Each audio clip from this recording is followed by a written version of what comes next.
নমস্কার, আমি সুস্মিতা।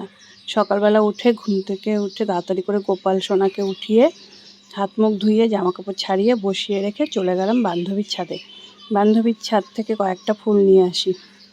আপনাদের তো বলেইছিলাম যে বান্ধবীর ছাদে গিয়ে আমি মাঝে মাঝে ফুল নিয়ে আসি। ওর গাছগুলোতে প্রচুর ফুল ফোটে। বৃষ্টি পড়ুক, তারপরে একদিন আপনাদের ওর ছাদটা পুরো ঘুরে দেখাবো।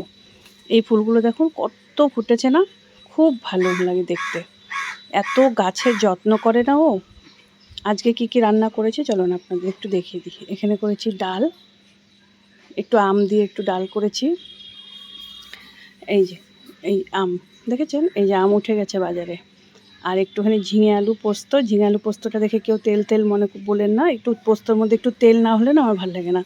সবার খাওয়া দাওয়া হয়ে গেছে। এই যে আমি একটু খাবার বেড়ে নিই। চিংড়ি মাছের একটু চচ্চড়ি, আর ইলিশ মাছ একটু পাতলা করে ঝোল, আর ঝিঙে পোস্ত, আম ডাল। এই ছিল আজকে রান্নাবান্না। আপনারা সবাই ভালো থাকবেন, কেমন লাগলো জানাবেন। আসি তাহলে।